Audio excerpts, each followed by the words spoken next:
another misty morning, slightly chilly, but I'm warm.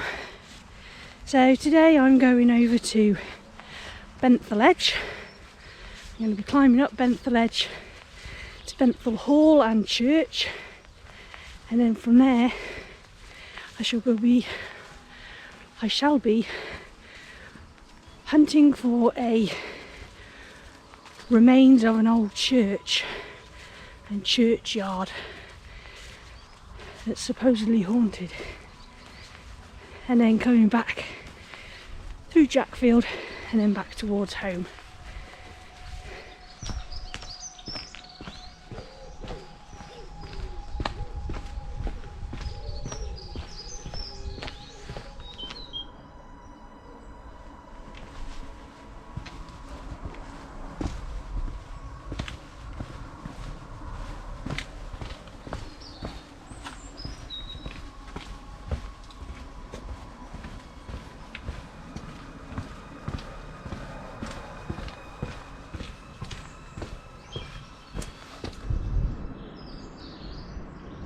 So I'm just outside St Luke's Church in Ironbridge, and if you've watched one of my previous videos, I told you that it's actually built the opposite way round to most churches, and that's because of the land that it's built on.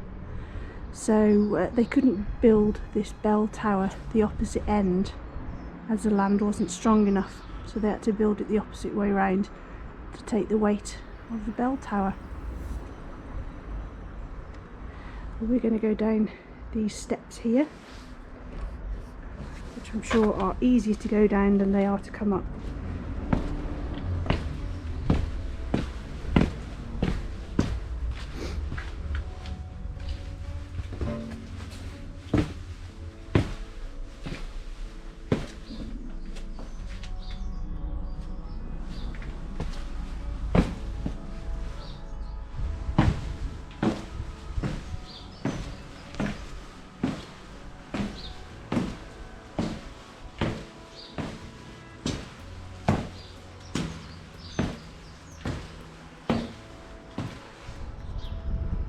There we go, so there's St Luke's up there, so we've just come down from there, down the steps. We're just in front of the square at Ironbridge, which hasn't really changed much since the 19th century. They used to have a market there, but the market I think moved to Madeley. There's some fantastic little shops there, Bears on the Square, Copper Fox. Ironbridge bookshop is absolutely rammed with second-hand books, and they have some limited edition books as well. Absolutely fantastic. And then at the end you've got Moonshine and Fuggles, which is yeah, if you like gin and whiskey, then it's the place to go. They have some fantastic gins in there, really nice.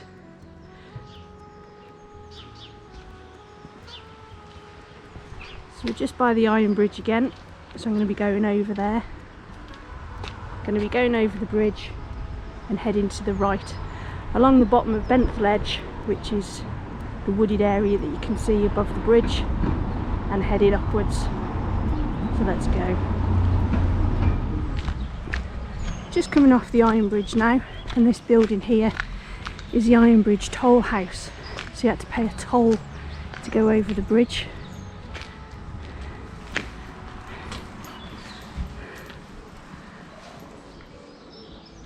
So I don't know if you can read the sign up there, so it's a table of tolls to cross the bridge, and for every foot passenger it was half pence.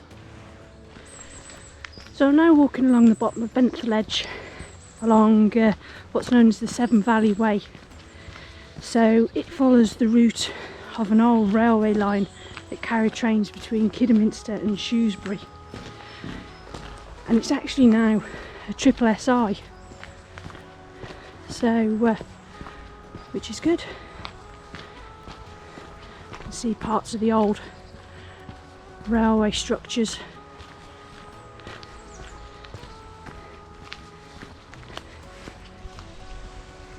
So we're just crossing over one of the old railway bridges here. You can see down the bottom. So there's lots of different paths all going off in different directions. So Benthal Edge is a great place to walk, especially if you've got little kids or a dog. You'll see different posts. I'll show you one here that's got different coloured markers on. So we've got one here pointing in different directions. There's lots of different walks. So there's red markers, you've got green markers, you've got the Shropshire Way. There's one with like a little dog's paw print on. So these walks kind of take you up through the history of Benthal Edge, and they're only about 1.5 miles, 2 miles long, so they're doable with kids. You can usually pick up a leaflet from the car park that's just by the Ironbridge, or if you just Google Benthal Edge walks, you'll be able to find them. So they don't take long. They can be muddy in places, but yeah, like I said, they're great for kids as well.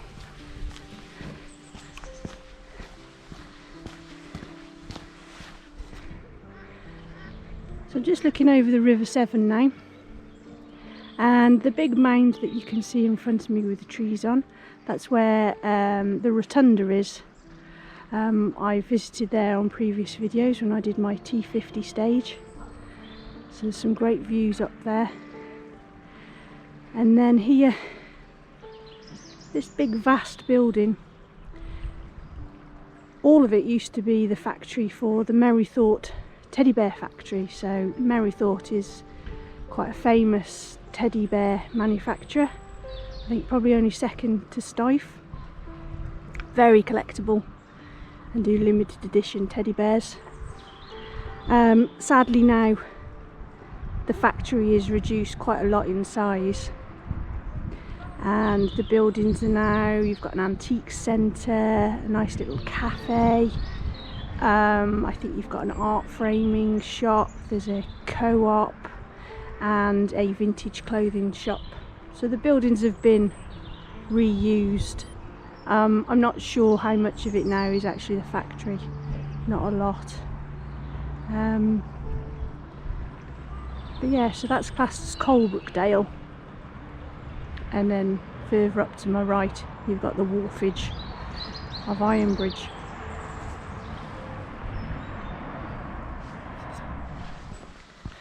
So walking along here now, you can really get the feel that there used to be a railway line along here. Imagine back in the day of steam, trains chugging along here. Sometimes I think I'd really love to just travel back in time and see what places were like, see what Ironbridge was like in the Industrial Revolution. Not as picturesque and quiet as it is now, but a grimy, dirty place, bustling with people. Lots of boats on the river, to-ing and fro-ing, taking stuff to far off places. Just a glimpse into that time would just be amazing.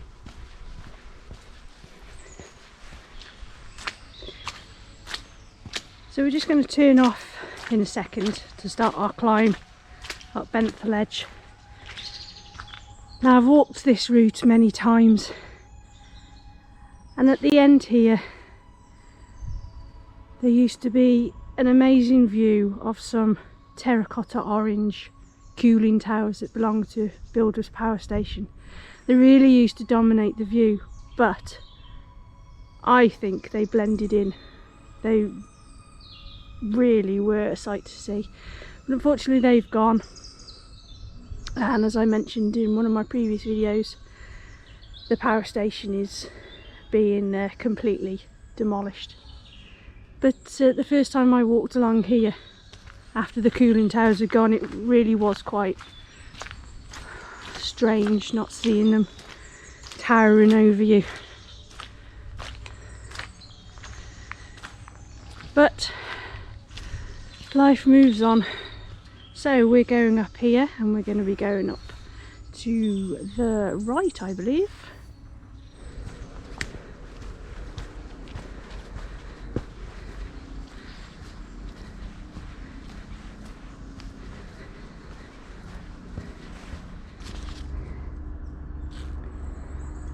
Benthal Edge, which is a site of special scientific interest, has been the site of intense human activity for centuries.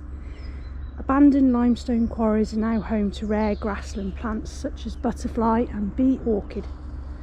The human impact on the woodland is only noticeable when you look a little closer. The landscape bears scars of collapsed clay adits, drift mines and spoil heaps.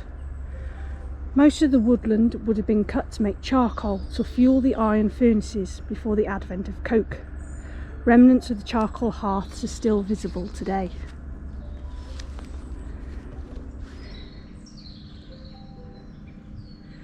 Benthal Edge is now a wooded landscape overlying limestone, coal and clay, mixed with ironstone.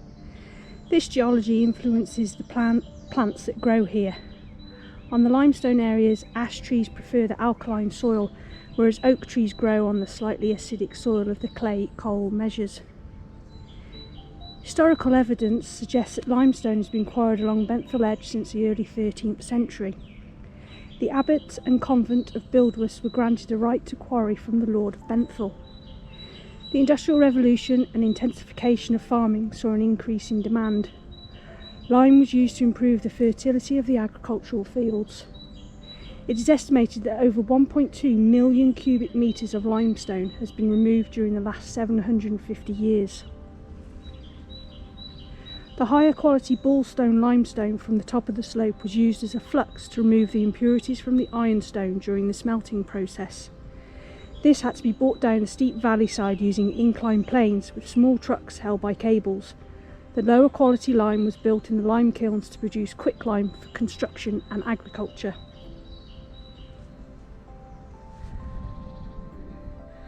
I'm just coming off Benthal Edge now and heading up this track, this road, and this will take me to Benthal Hall.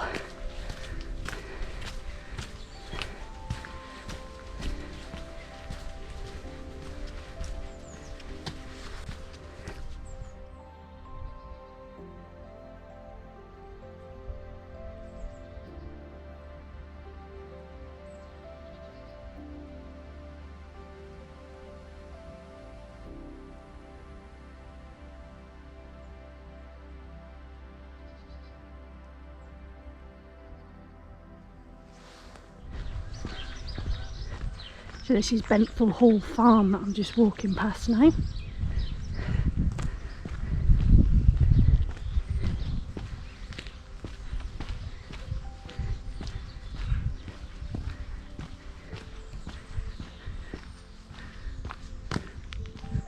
Some lovely old buildings.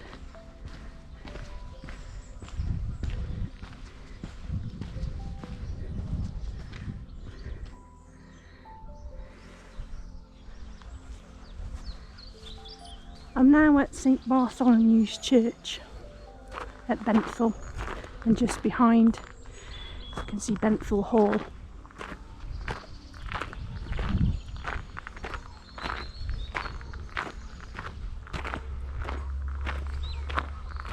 Unfortunately, due to COVID, neither are open. Benthal Hall is actually now run by the National Trust, and in normal times it's only open certain times of the year. But we've got some cast iron headstones here.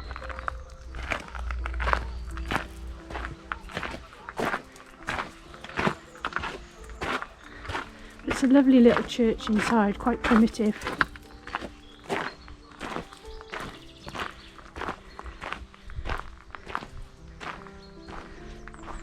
Doing some gardening.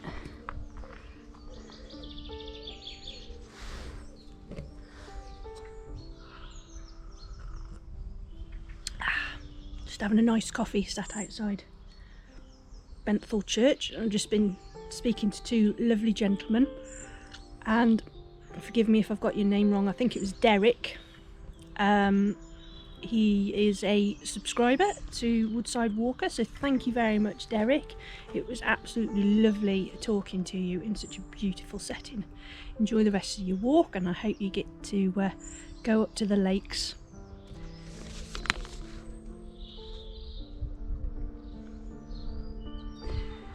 The church at Benthall was destroyed during the Civil War, along with the original Benthal village that lay to the north of the house. The village was not rebuilt on the same site, and new cottages were built half a mile to the east, nearer to the coal mines. The church was rebuilt and is now a fine example of a restoration church. This is Benthal Hall. The place of Benthall was recorded in the Domesday Book as part of Wenlock and belonged to Wenlock Priory. Members of the Benthal family took their name from the place and were described at various times as lords of the manor. They would have held the property from the priory.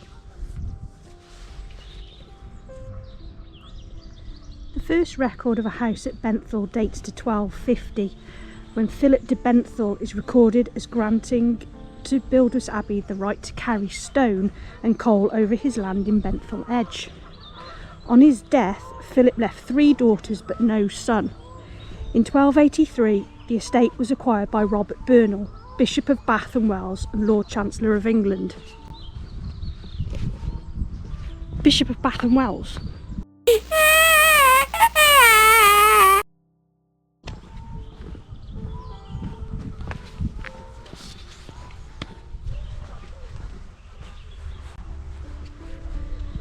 The family had its part to play in the English Civil War, with Lawrence Benthall heading up a garrison at the house. Being royalists, the family supported King Charles I, and this meant confronting the parliamentarians on a number of occasions.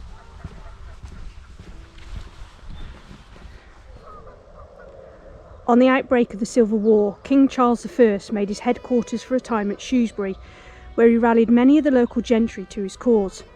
Colonel Lawrence Benthall fortified his house for the king, and in March 1643 he commanded the garrison in a successful attack on a parliamentary plundering party led by Colonel Mitten of Wem.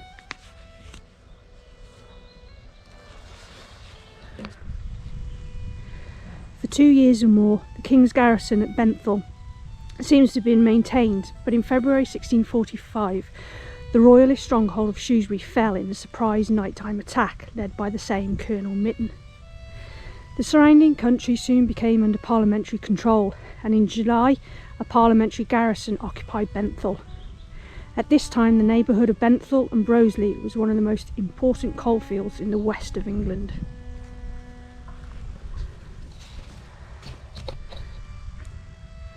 The parliamentarians valued Benthall garrison as a base to command the River Severn and to prevent its use for carrying coal to the royalists at Bridgnorth and Worcester. Its strategic importance was recognised by the king's men too, and later in 1645 a royalist force made an attack on Benthal Hall at daybreak. After an hour's hard fighting, the royalists were forced to withdraw.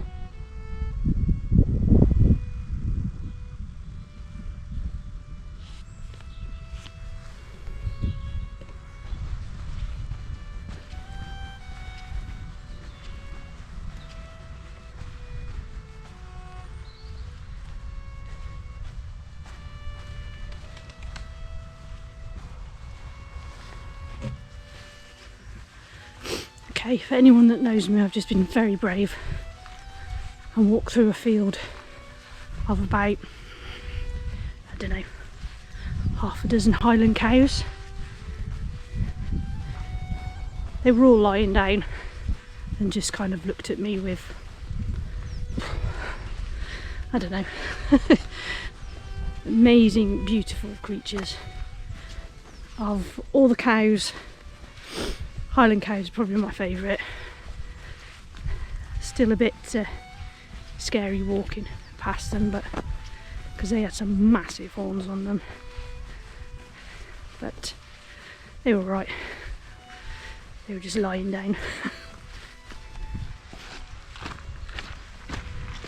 So I'm heading towards kind of Broseley Wood, Broseley area, along this lane here.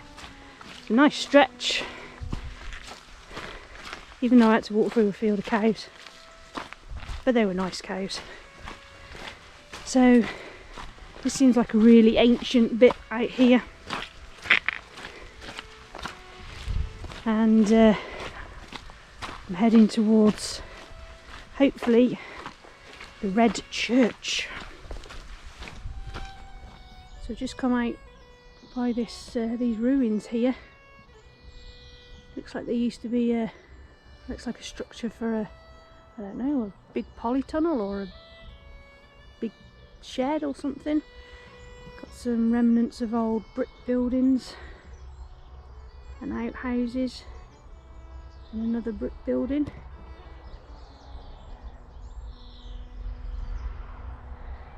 But I'm heading down this footpath here.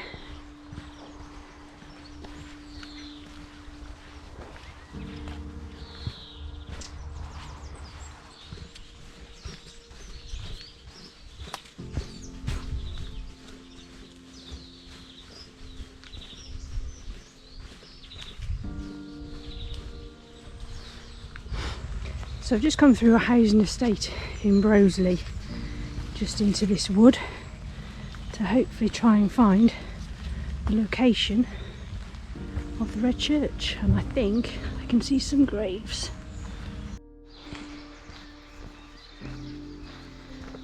The old Red Church, consecrated in 1767, was built to provide a place of worship for the rapidly expanding community drawn to work in the coal, clay and iron industries that gave birth to the Industrial Revolution. As its name suggests, this startling red brick of St Mary's Church dominated the landscape.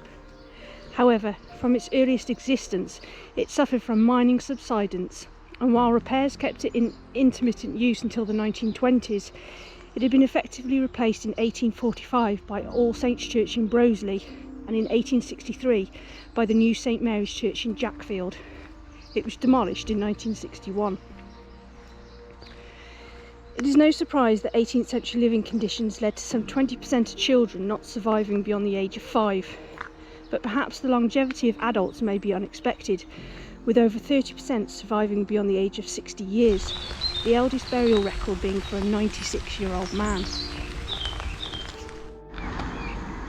Some years stand out more than others.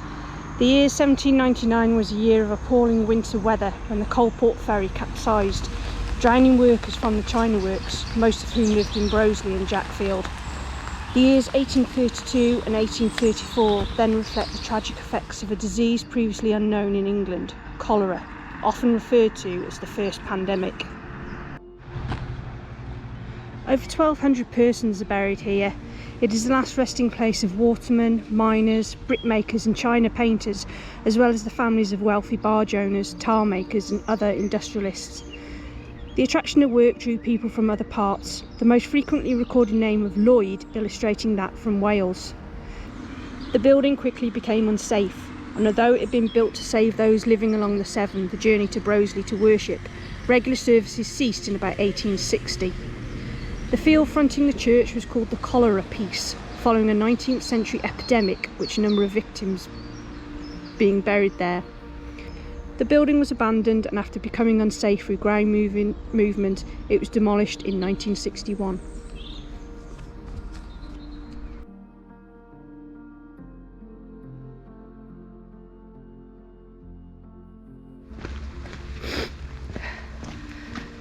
So as you can see, it's rained a bit. It's just kind of stopped now. So unfortunately I didn't get to do as much filming at the Red Church as I was liked, because there wasn't any shelter. So yeah, it's not the best idea to wear a down jacket when it's raining. So I've just come down Dark Lane, crossed over the Ironbridge road, and I think I'm going down this footpath here. So after that rain, the mud that wasn't too bad, nice kind of sticky mud that you didn't really slip in, is now horrible, plaggy mud.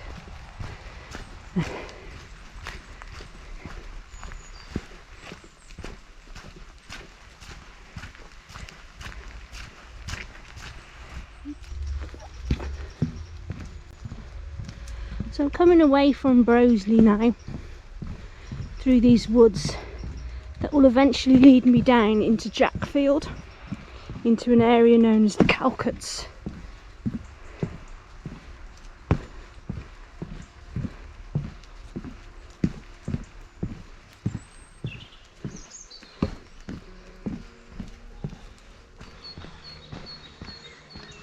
So I've come out of those woods now into the area known as the Calcutts, just next to Jackfield.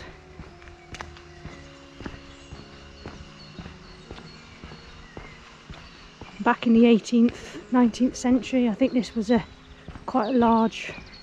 There was mines here and works, which have now long gone.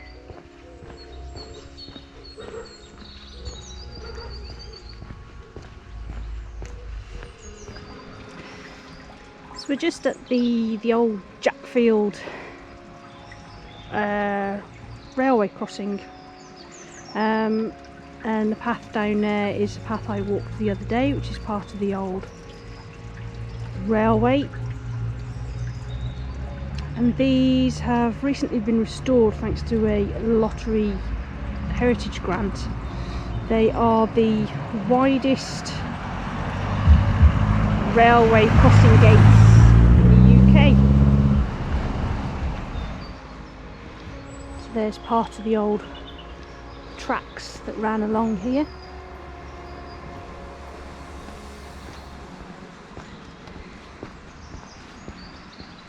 And I walked along here previously on one of my last videos.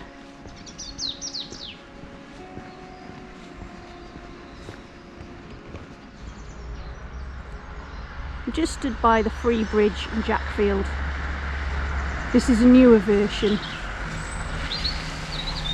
So the original version was built so people could have free traffic across the River Severn. If you remember when I went over the Ironbridge, there was a toll house and a list of tolls. So this was so people didn't have to pay to cross the river, and here's part of the original bridge. So it's known as the Free Bridge, but it's also affectionately known as the Batman Bridge. I wonder if you can tell why.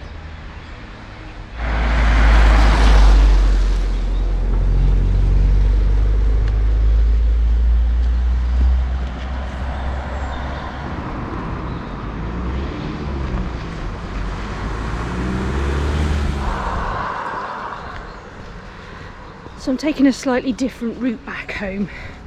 I should have been going up through Lloyd's Coppice, but it's going to be muddy and I'm a bit cold and damp now. So I'm heading back into Ironbridge, walking along the River Severn, and then I shall go up Madeley Bank. Still going to be steep, but it's going to be slightly drier underfoot. And well, I'll still have done a good few miles, so probably about 9 miles by the time I get home.